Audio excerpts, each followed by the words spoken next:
Welcome to SRM education channel.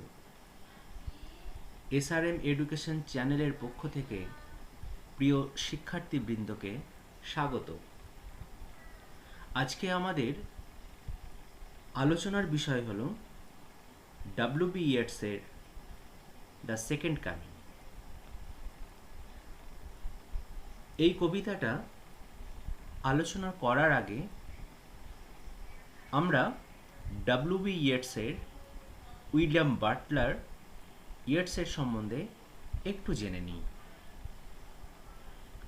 William Butler Yeats তিনি 1865 খ্রিস্টাব্দে আয়ারল্যান্ডে ডাবলিনে জন্মগ্রহণ করেন এবং তিনি 1939 খ্রিস্টাব্দে ফ্রান্সের ক্যানেসে মৃত্যুবরণ করেন। তিনি ছিলেন একাধারে কবি, দার্শনিক এবং নাট্যকার, এবং তিনি সাহিত্যের জন্য 1923 খ্রিস্টাব্দে নোবেল প্রাইজ পান। ইয়েটস একজন বিখ্যাত কবি এবং তাঁকে সবথেকে বেশি স্মরণ করা হয় তার প্রধান বৈশিষ্ট্য সিম্বলিজমের জন্য। এই যে সেকেন্ড কামিং কবিতাটা, এটাও একটা সিম্বলিক পোয়েম।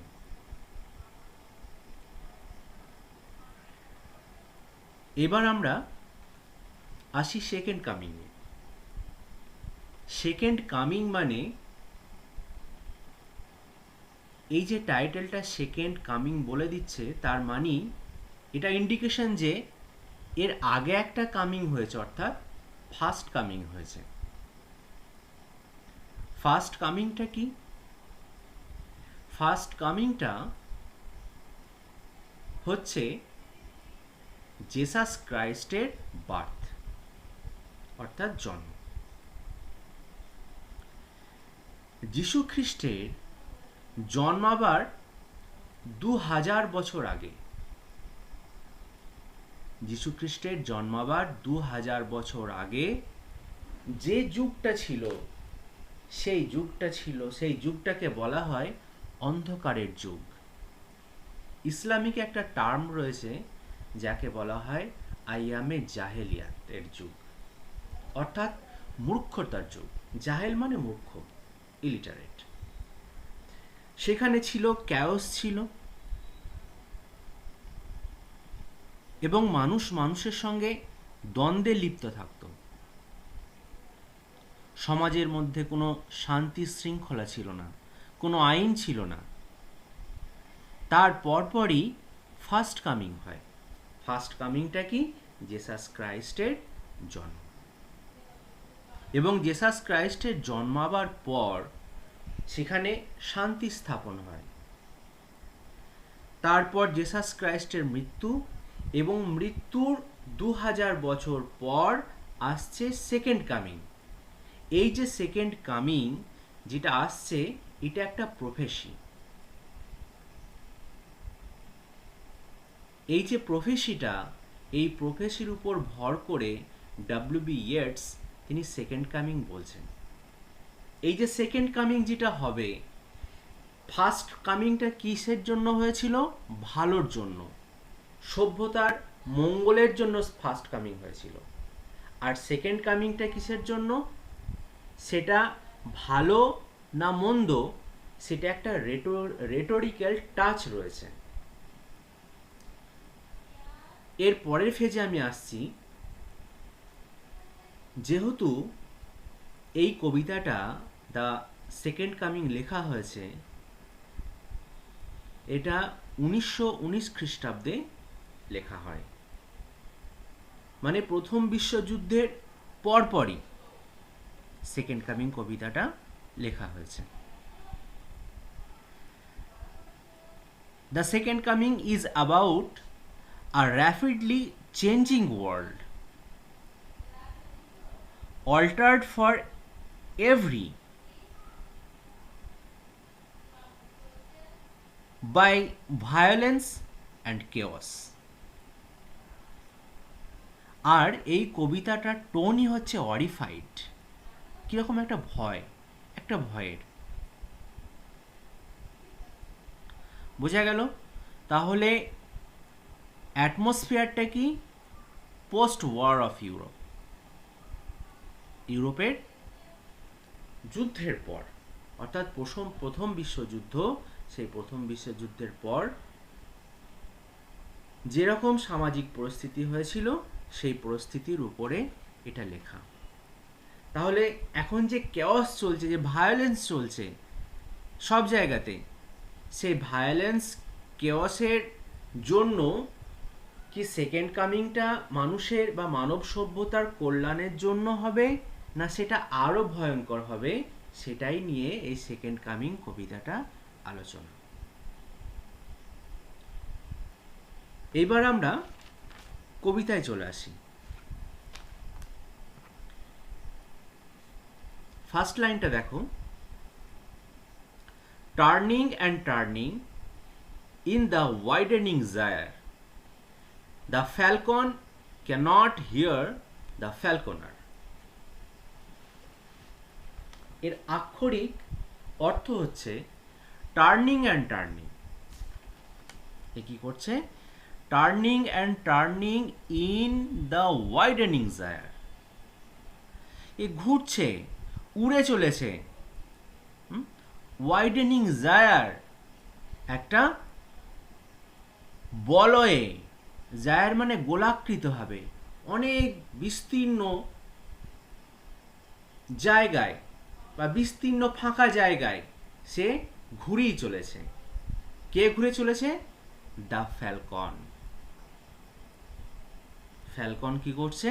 সে বিস্তীর্ণ জায়গায় ঘুরেই চলেছে। ফ্যালকন মানে তোমরা জানো, ফ্যালকন মানে বাজ পাখি। তো এই ফ্যালকনটা সে ওয়াইডেনিং জায়ার, জায়ার মানে গোলাকৃতভাবে, গোলাকৃতভাবে, জায়ার মানে গোলাকৃতভাবে সে উঠছে। The Falcon can not here the ফ্যালকনার। Falcon তার ফ্যালকনারকে, অর্থাৎ বাজ পাখি তার মালিকের কথা শুনতে পাচ্ছে না। তাহলে বাজ পাখি আকাশে উড়ে গেছে এবং সে টার্নিং অ্যান্ড ওয়াইডেনিং জায়ার, সে ঘুরেই যাচ্ছে, ঘুরেই যাচ্ছে, উড়েই যাচ্ছে, কিন্তু যে মালিক তাকে ছেড়ে দিয়েছে, উড়তে দিয়েছে বা শিকার করতে দিয়ে পাঠিয়েছে, তারপরে সেই তার মালিকের কথা অর্থাৎ ফ্যালকনারের কথা ফ্যালকনটা আর শুনতে পাচ্ছে না। দেখবে কিছু মানুষ আগের দিনে কি করত? পাখি পুষত। পাখি পোষার পর পাখিকে আকাশে ছেড়ে দিত, উড়ে যেত, এবং এ হাততালি অনেক সময় দেখে থাকবে যে কিছু মানুষ পায়রা পোষে। সেই পায়রা, সাদা রঙের পায়রা পোষে এবং পায়রাকে ছেড়ে দেয়। এবার সেই পায়রার মালিক নিচে থেকে যখন হাততালি দেয়, পায়রাটা ডিগবাজি খায়। তোমরা অনেক জায়গায় দেখে থাকবে হয়তো। ঠিক এরকমই তাহলে ফ্যালকনারের অর্থাৎ মালিকের কন্ট্রোলে ফ্যালকনটা ছিল আগে, কিন্তু এখন আর নাই। মানে আগে ফ্যালকনারের কথা শুনতে পেত, কিন্তু এই মুহূর্তে আর ফ্যালকনারের কথা ফ্যালকন শুনতে পারছে না, অর্থাৎ আউট অফ কন্ট্রোল।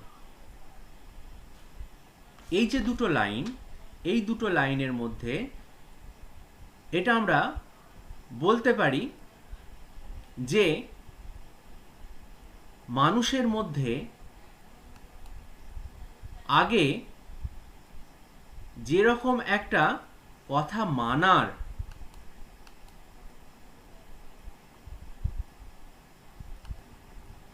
মানুষের মধ্যে কথা মানার যে একটা মানসিকতা ছিল, সেই একে অপরের প্রতি সম্মান প্রদর্শন বা মানার সেই মানসিকতাটা নেই। যেহেতু এটা একটা সিম্বলিক পোয়েম, সেই জন্য আমরা এখানে সিম্বলিজম হিসাবে ধরে নিতেই পারি এখানে যে দুটো শব্দ রয়েছে, ফ্যালকন আর একটা কি ফ্যালকনার, তাই না? এখানে সিম্বলিকভাবে ফ্যালকন আর ফ্যালকনারটা আমরা বলতে পারি যে ফ্যালকন মানে হচ্ছে অল হিউম্যান বিইংস, ফ্যালকন মানে অল হিউম্যান বিইংস, সমস্ত মানুষ। আর ফ্যালকনার ইটস মেবি, এটা হতে পারে গভর্নমেন্ট অথবা রিলিজিয়ান। ফ্যালকনারটা হতে পারে গভর্নমেন্ট অথবা রিলিজিয়ান। তাহলে কোনো মানুষ তার ধর্মের যে বিধি নিষেধগুলো আছে সেগুলোকে মানছে না, বা গভর্নমেন্ট যে সমস্ত কথাগুলো বলছে বা যে বিধিনিষেধ আইন প্রণয়ন করছেন গভর্নমেন্ট, সেই কথাগুলো সাধারণ মানুষ মানছে না, তার ফলে সমাজের একটা বিশৃঙ্খলা সৃষ্টি হচ্ছে। এটাই বোঝাতে চাচ্ছে। এই যে অবস্থাটা, এই অবস্থাটা হচ্ছে পোস্ট ইউরোপিয়ান ওয়ার।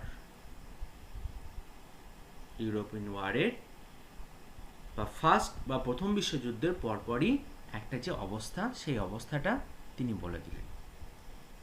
প্রথম দুটো লাইনের মানে বুঝতে পারলে তোমরা। নেক্সট লাইনে চলে এসো।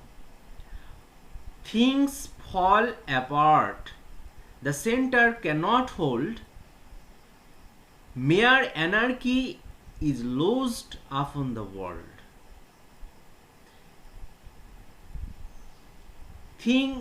Things fall apart, the center cannot hold. এখানে দেখো, the things fall apart মানে হচ্ছে সব কিছুই যেন ভেঙে পড়ছে। এই শুধু এই লাইনটার মানে থিংস ফল অ্যাপার্ট মানে সব কিছুই ভেঙে পড়ছে। দ্য সেন্টার ক্যানট হোল্ড, কেন্দ্র এটা ধরে রাখতে পারছে না, ধরে রাখার ক্ষমতা নেই। এখানে সেন্টার বলতে গভর্নমেন্ট বলতে পারো, প্রশাসন বলতে পারো, তার শাসন ক্ষমতা বা গভর্নমেন্টের বা সরকার তার শাসন ক্ষমতা ধরে রাখতে পারছে না।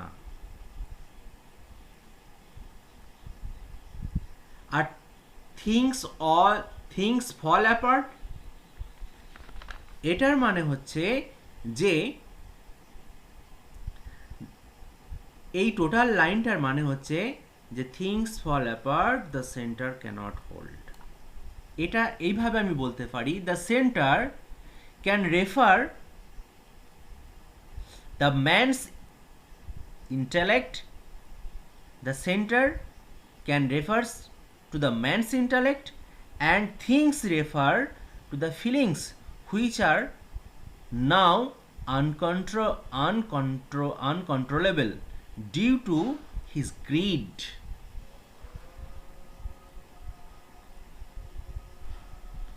এই জায়গাটা দেখো কি বললাম, centre can refer to the man's intellect. Centre বলতে আমি কি বলতে চাই, মানুষের ইন্টেলেক্ট। আবার থিংস বলতে যে জিনিসটা এখানে আমি অন্যভাবে রেফার করতে পারি, যেটা কি uncontrollable due to his greed, তার লোভের জন্য। তাহলে সমস্ত কিছু ভেঙে পড়ছে আর প্রশাসন সেটাকে কন্ট্রোল রাখতে পারছে না বা ধরে রাখার ক্ষমতা নেই। এখানে অল থিংস যেন সব কিছুই ভেঙে পড়ছে। যুদ্ধের পরপরই সামাজিক পরিস্থিতি এমন, কোনো জিনিসটাই আর সঠিকভাবে সরকারের ধরে রাখার বা আইন প্রণয়ন করে সেটাকে বলবৎ করার মতো ক্ষমতা নেই। নেক্সট লাইন দেখো, মেয়ার anarchy is লুজড upon the world. Mower anarchy, এখানে মেয়ার মানে হচ্ছে টোটাল, সবটাই। Anarchy is লুজড upon the world, anarchy মানে অরাজকতা। অ্যানার্কি মানে অরাজকতা, বিশৃঙ্খলা, নৈরাজ্য। অ্যানার্কি এতগুলো মানে হতে পারে, যে অরাজকতা হতে পারে, নৈরাজ্য হতে পারে, আর বিশৃঙ্খল হতে পারে। তাহলে সামগ্রিকভাবে মেয়ার সামগ্রিকভাবে সেই জায়গায় কি হয়েছে, অর্থাৎ পৃথিবীর মধ্যে অরাজকতা গোটা পৃথিবীকে ব্যাপ্তি করে ফেলেছে। এই যে ওয়ার্ল্ড শব্দটা এসছে, ওয়ার্ল্ড শব্দটা মানে গোটা পৃথিবী, অনেক জায়গায় দেখবে, তোমরা যদি একটু সার্চ করো ইন্টারনেটে বা অন্য জায়গাতে বা পড়াশোনা করো, ওয়ার্ল্ড বলতে টোটাল ইউরোপটাকে ওয়ার্ল্ডের সঙ্গে তুলনা করা হচ্ছে। পশ্চিমের দেশগুলো যেহেতু প্রথম দিক থেকেই উন্নত, সেই জন্য ওই মাত্র শুধু কয়েকটা দেশকে মিলিয়েই ওয়ার্ল্ড হিসাবে তারা গণ্য করেছেন, অনেক জায়গায় রয়েছে। বাকি দেশগুলো একটু অনুন্নত বলে তাদেরকে কোনো পাত্তাই দেওয়া হয়নি। তো এই জন্য এখানে ওয়ার্ল্ড বলছে, তাহলে ওই যে ইউরোপিয়ান কান্ট্রিগুলো যেখানে রয়েছে সেখানে অরাজকতা ছেয়ে গেছে। আর কি হচ্ছে? The blood dim tide is loosed and everywhere the ceremony of innocence is drawn. তারপরে দেখো, the blood dim tide is loosed. blood dim tide is loosed এখানে মানে হচ্ছে এটার যে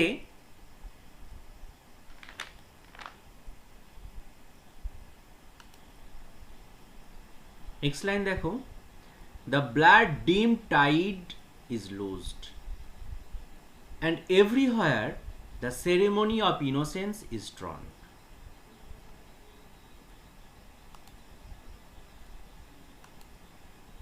তাহলে the blood dim tide is loosed, এই যে জায়গাটা blood dim tide, blood dim Tide বলতে এই জায়গাটায় ব্লাড ডিমড, এই যে শব্দটা, এটা একটা সিম্বলিক্যালি ইউজ করা যায়।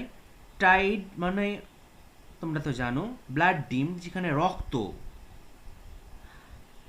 এটা সিম্বলিক্যালি আমি এইটাকে বলতে পারি আনকন্ট্রোলেবল কেওয়াস। আনকন্ট্রোলেবল কেওয়াস, একটা বিশৃঙ্খলা, সেই বিশৃঙ্খলাটা কি হয়েছে? ছেয়ে গেছে, মানে সেটা ফ্লোটিং হচ্ছে, বয়ে চলেছে স্রোতের মতো। এরকম বয়ে চলেছে একদম স্রোতের মতো। The blood is flowing like a stream, the blood is flowing like a stream, that is there are mass killing, murders and deaths everywhere. পরিস্থিতিটা এমন যেখানে মানুষ মানুষকে হত্যা করছে, রক্তক্ষয় হচ্ছে প্রত্যেকটা জায়গাতে, একটা বিশৃঙ্খলা সেটা ছেয়ে গেছে। আর কি হয়েছে? অ্যান্ড এভরিহোয়ার, প্রত্যেকটা জায়গাতে the ceremony of innocence is drawn, প্রত্যেক জায়গায় দ্য সেরিমনি অফ ইনোসেন্স, ভালোর যে উৎসব সেটা কি হয়েছে? ডুবে গেছে। ড্রন মানে অ্যাকচুয়ালি ডুবে যাওয়া, এখানে আমি বলতে পারি সেটা নষ্ট হয়ে গেছে বা সেটা ধ্বংসের পথে। প্রত্যেক জায়গায় ভালোর যে উৎসব, the ceremony of innocence, innocence মানে নিষ্পাপ, এখানে যে মানুষগুলো সাধারণ মানুষ, সেই সাধারণ মানুষ যারা ধার্মিক মানুষ, যারা ভালো মানুষ সমাজের, তাদের যে অবস্থান, তারা সেটা, তাদের যে ন্যায়, সেই ন্যায্য অধিকার, তারা সেটা পাচ্ছে না। সব জায়গাতে একটা বিশৃঙ্খলা বিরাজমান। এটাকে আমি অন্যভাবে বলতে পারি, দ্য ইনোসেন্স মানে কি? The good people or intellectuals people. Innocence মানে আমি এখানে সিম্বলিক্যালি এটা ধরে নিতে পারি যে গুড পিপলস মানে হচ্ছে দ্য ইনোসেন্স। ইনোসেন্স মানে ধরে নিতে পারি, কি ধরতে পারি? যে good people or intellectuals people, তারা কি হচ্ছে? They do not get justice while those full of passionate intensity are enjoying. While those full of passionate, যেখানে অন্য যারা প্যাশনেটে পরিপূর্ণ, হ্যাঁ, ইন্টেন্সিটি আর এনজয়িং, অন্য জায়গায় তারা কি করছে? এনজয়িং করছে। আমি ওইটা এই দুটো লাইনে পেয়ে যাবো। দেখো, তাহলে এই লাইনটা বুঝতে পারলে সর্ব জায়গায় একটা যেন খারাপের বিশৃঙ্খলার স্রোত বয়ে যাচ্ছে, আর ভালো মানুষের যে অবস্থান বা ভালোর যে উৎসব সেটা প্রায় ধ্বংসের পথে। The best lack all conviction while the worst are full of passionate intensity. আমি যে আগেই বললাম তার এই মানেটা। The best lack all conviction. Conviction মানে বিলিফ, ফেথ। কনভিকশন মানে বিলিফ, ফেথ। সেই বিলিভ বা ফেথ সেটা একবারই ধ্বংসের পথে, একবারই নেই, সেটা একেবারেই কমে গেছে। অন্য জায়গায় কি হচ্ছে? হোয়াইল, তার পরিবর্তে কি আসছে? The worst.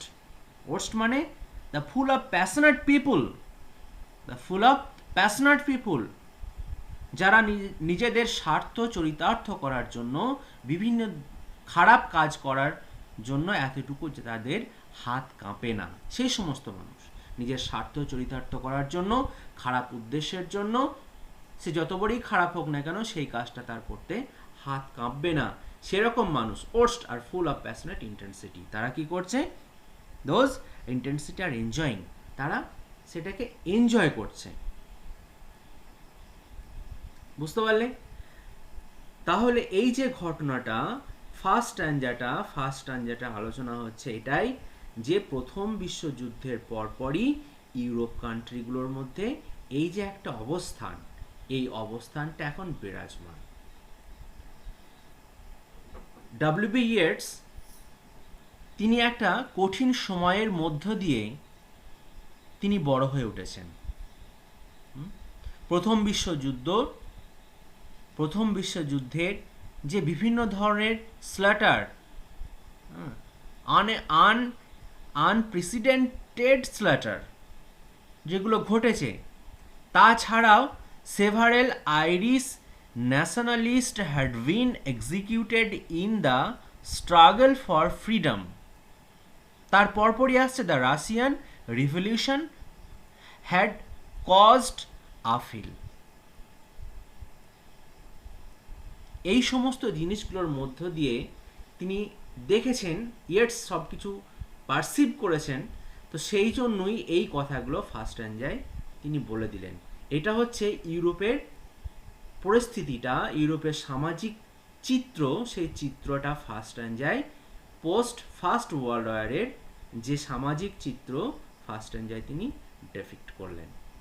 এবার সেকেন্ড স্ট্যাঞ্জাটা আমরা আলোচনা করব। সেকেন্ড স্ট্যাঞ্জা দেখো, surely some revelation is at hand.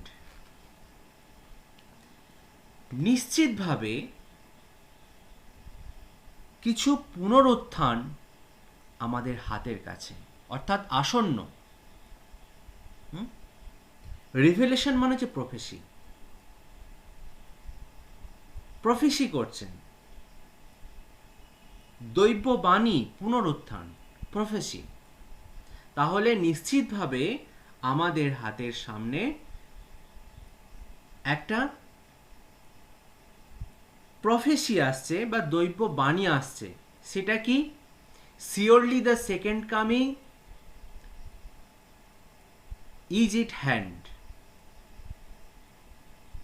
তারপরেই বলছে দ্য সেকেন্ড কামিং। তাহলে এই যে দুটো লাইন দেখো, surely some revolution is at hand, surely the second coming is at hand.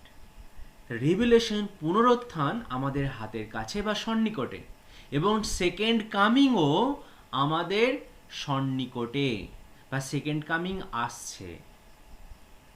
তিনি সিওরলি দুবারই ব্যবহার করেছেন শব্দ দুটো, দেখো, এখানেও ব্যবহার করেছেন, এখানেও ব্যবহার করেছেন, দুটো জায়গাতেই সিওরলি শব্দটা ব্যবহার করেছেন। তাহলে কবি নিশ্চিত যে সেকেন্ড কামিংটা হবে।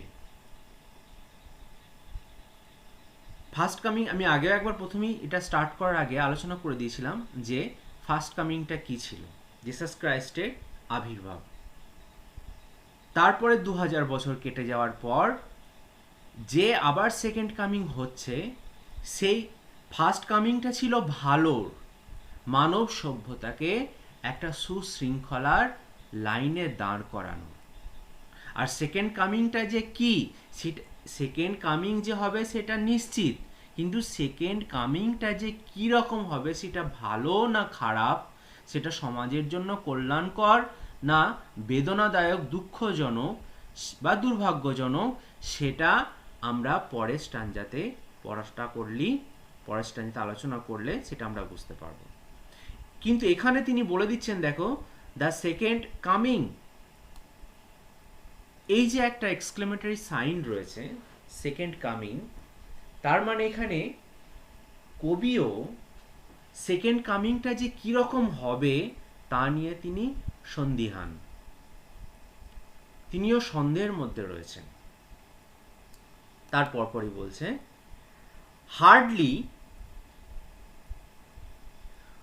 Hardly wear those words out when a vast image out of Spiritus Mundi troubles my sight.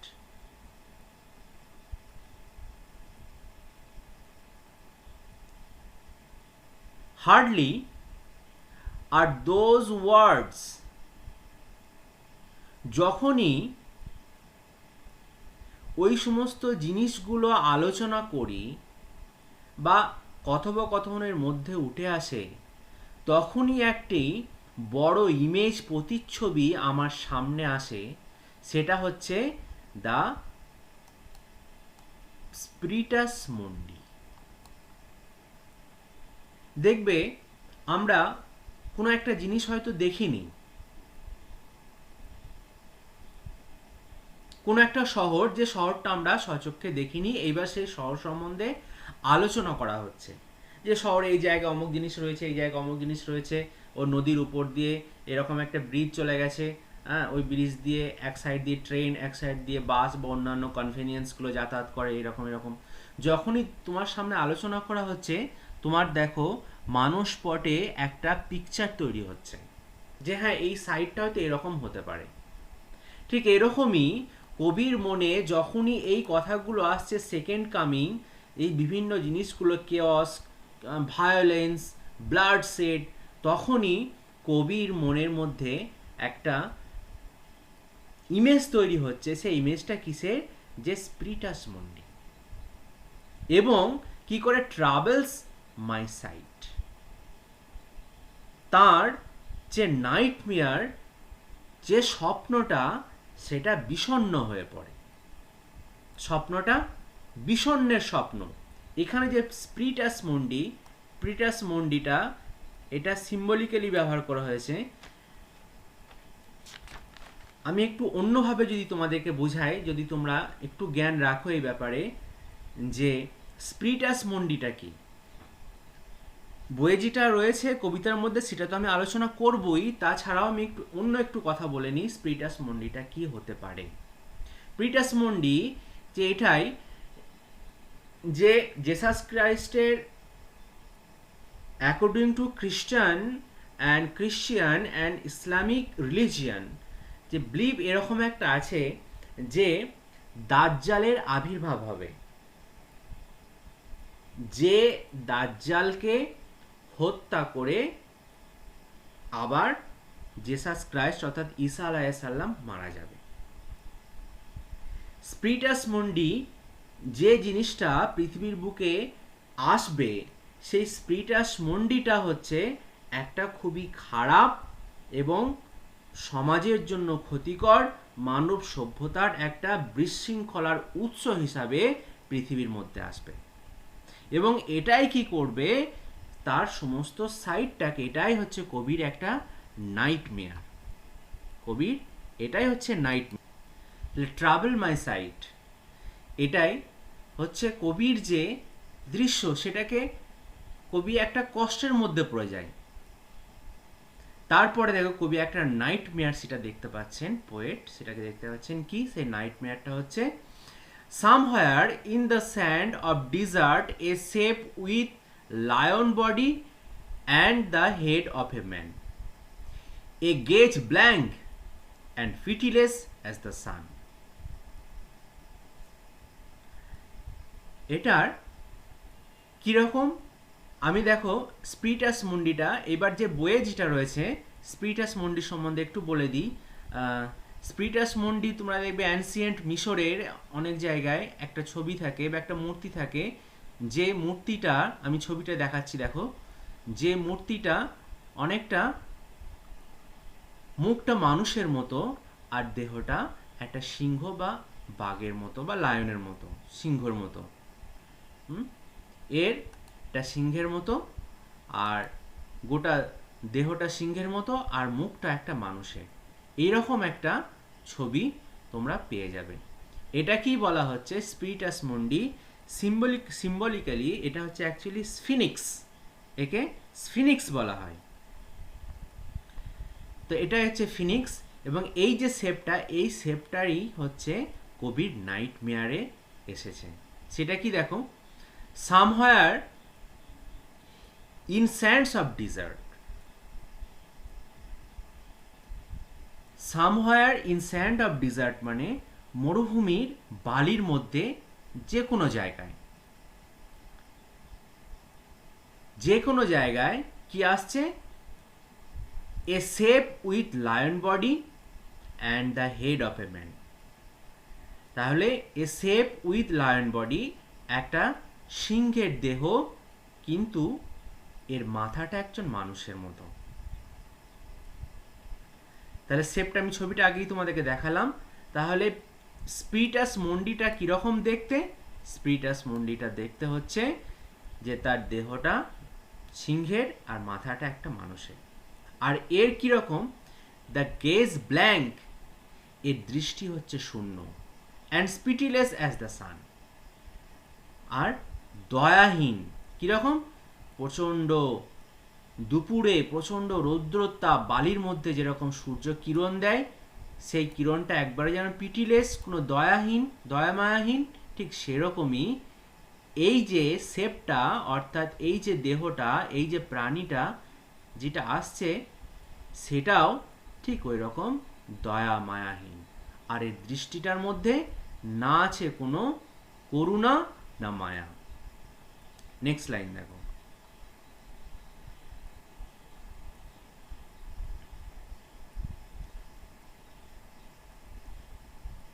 is moving its slow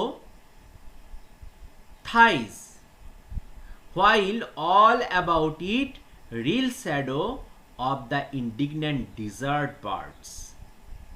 এটা কি করছে, মুভিং ইটস স্লো থাইস, থাই মানে তোমরা জানো এটা ধীরে ধীরে এগিয়ে আসছে।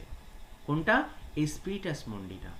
অর্থাৎ কবি যেটা ভেবেছেন যে সমাজের মধ্যে যেটা আসছে সেটা খুবই একটা ভয়ঙ্কর খারাপ, মানুষের কল্যাণের জন্য নয়, মানুষের কল্যাণের জন্য নয়। তাহলে এটা আসছে কি, তার থায়ের উপর ভর করে খুব ধীরে ধীরে এগিয়ে আসছে। while all about it real shadow of the indignant desert bird, এবং তখনই ডিজার্ট বার্ড মানে মরুভূমির মধ্যে যে সমস্ত পাখিগুলো তাকে দিকে গোল করে ঘুরছে। ইনডিগন্যান্ট মানে হচ্ছে তোমার রুষ্ট, ধিক্কারপূর্ণ, এই যে জিনিসগুলো, এইটা হচ্ছে পাখিগুলো একটা গোল বৃত্তাকারে মানে সেই শ্যাডোটাকে ধরে ঘুরে বেড়াচ্ছে।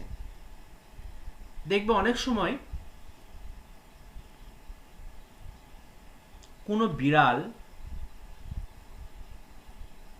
বা অন্য কোনো জন্তু যদি ঘুরে বেড়ায়, অনেক সময় দেখবে অনেক কাক বা অন্যান্য পাখি যদি বুঝতে পারে এটা একটা মানে খারাপ, তার পক্ষে তার বসবাসী উপযোগী একটা খারাপ প্রাণী, তাহলে তার উপর দিয়ে দেখবে অনেক সময় ঘুরে ঘুরে চিৎকার করে বেড়ায়।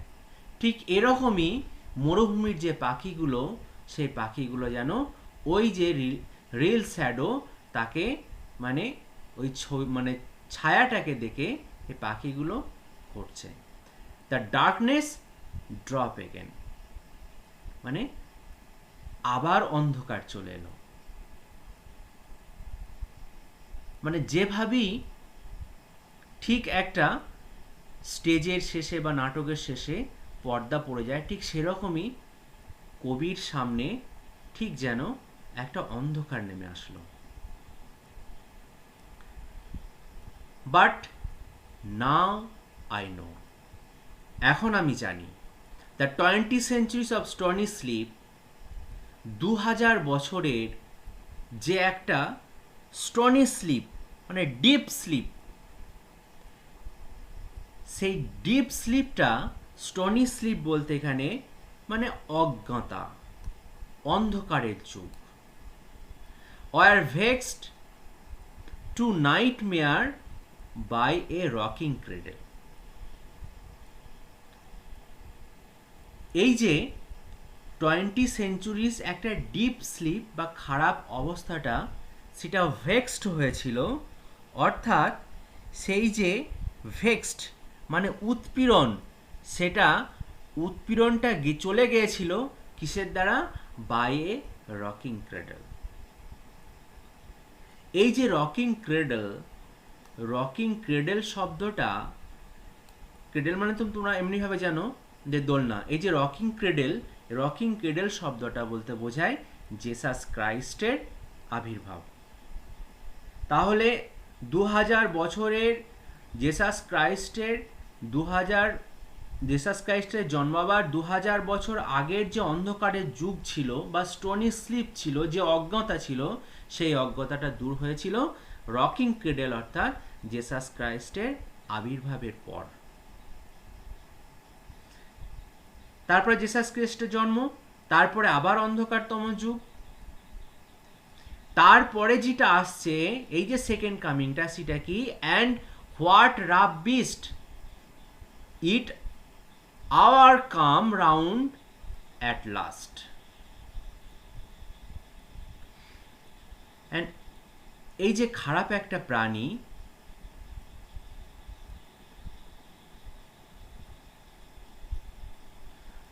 এই যে খারাপ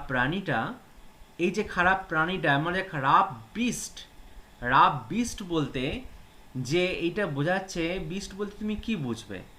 ওই যে ফিনিক্সের কথা বলা হচ্ছে, ফিনিক্স অ্যাকচুয়ালি তো নয়, অ্যাকচুয়ালি হচ্ছে যে খারাপ অবস্থা, খারাপ সিচুয়েশন, খারাপ পরিস্থিতি, সেটা কি হচ্ছে? Its hour come round at last, তার সময় কিন্তু চলে এসছে, আওয়ার সময়, কাম রাউন্ড অ্যাট লাস্ট, অবশেষে চলে এসছে। স্লচেস টুয়ার্ডস বেথলেম টু বি বর্ন। স্লচেস মানে ড্রুপিং পশ্চার আর মুভমেন্ট, খুব জবুথবুভাবে অর্থাৎ ধীরে ধীরে সেটা বেথলেহেমের দিকে এগিয়ে আসছে। কিসের জন্য? কি জন্মাবার জন্য? অর্থাৎ যে খারাপ ঘটনাটা ঘটতে চলেছে সেটা কি বেথলেহেম থেকেই হবে? এটা একটা রেটোরিক্যাল কোশ্চেন কবির মধ্যে। তাহলে এখানে বেথলেহেমটা কেন দেওয়া হয়েছে? বেথলেহেম হচ্ছে জিসাস ক্রাইস্টের জন্মস্থান, অর্থাৎ যেখান থেকে ভালোর জন্ম হয়েছিল বা ভালো ছড়িয়ে পড়েছিল, কল্যাণকর ছড়িয়ে পড়েছিল, সেই জায়গা থেকেই কি আবার এই খারাপ অবস্থাটাও কি ছড়িয়ে পড়বে? এটাই একটা রেটোরিক্যাল কোশ্চেন। এই জায়গায় আমার একটা কোশ্চেন, ফার্স্ট বার্থ হচ্ছে জেসাস ক্রাইস্টের কি আবার রিবার্থ হবে? আবার কি পুনরায় জন্ম হবে?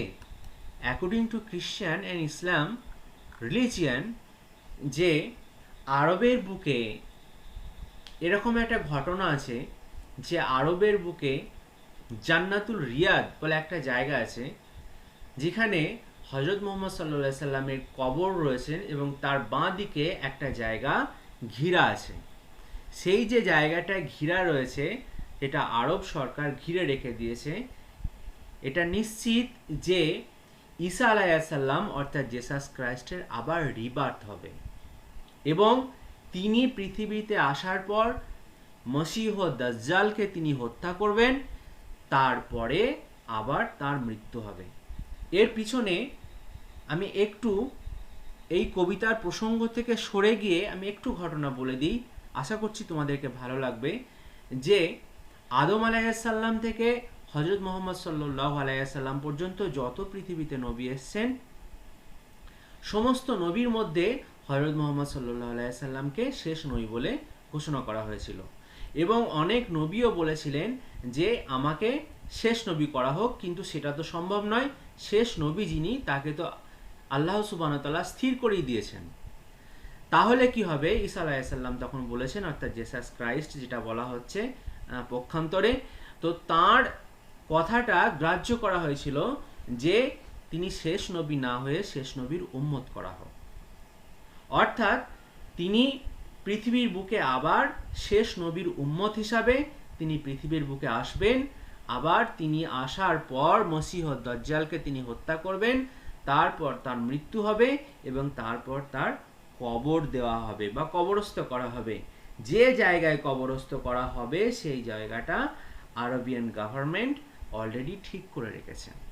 আমি যে কথাটা বললাম উপরোক্ত কবিতার সঙ্গে কিছুটা সম্পৃক্ত হলেও এই কথাটা একটু আলাদা ধরনের। দ্বিতীয় কথা হচ্ছে, আবার কি কোনো খারাপ আসবে? আবার কি কোনো খারাপ অবস্থা আসবে সেকেন্ড কামিং মানে? না জাহেলিয়াতের যুগ আসবে বা মূর্খতার যুগ আসবে? না আমি যদি ওই সমস্ত ধার্মিক দিকগুলোকে বাদ দিয়ে আমি অন্য কথাটা বলি, নাকি দ্বিতীয় বিশ্বযুদ্ধ আসন্ন? এই কথাগুলো আমি একটু বাইরে হিসাবে বললাম। এটা আমার যেটুকু মনে হয়েছে পড়াশোনা করে আমি সেটা তোমাদের সামনে তুলে ধরলাম। আমি আর একটু বলে দিই যে এখানে যেহেতু ডব্লিউ.বি. ইয়েটস হচ্ছেন একজন সিম্বলিক পোয়েট, তো তেনার এখানে সিম্বল কি ছিল? যে সমস্ত ফ্যালকন, সেই ফ্যালকনটা হচ্ছে অল হিউম্যান বিংস, ফ্যালকনার গভর্নমেন্ট অথবা রিলিজিয়ান। ব্লাড ডিম টাইড হচ্ছে, এটাকে কি বলবে? ব্লাড ডিম টাইড হচ্ছে আনকন্ট্রোলেবল কেওয়াস। ফিনিক্স হচ্ছে দাজ্জালের জন্য বলা হয়েছে। বুঝতে পারলে? আর এই কবিতার টোন হচ্ছে, এটা হচ্ছে অডিড টোন। আশা করছি তোমরা এটা আমার গ্রাজুয়েশনের উপরে প্রথম ভিডিও, তো একটু বড় হয়ে গেল। আমি পরে ভিডিও অবশ্যই ছোট করার চেষ্টা করব। একটু বিস্তারিতভাবে আমি অনেক কিছু আলোচনা করতে গেলাম, তাই ভিডিওটা একটু বড় হয়ে গেল। যদি ভিডিওটা তোমাদের এতটুকু উপকার লাগে অবশ্যই আমার চ্যানেলটাকে সাবস্ক্রাইব করবে, পাশে বেল আইকনটা প্রেস করবে, যাতে করে আমার আপডেটিং ভিডিওগুলো তোমরা পেতে পারো। Thank you for watching my video.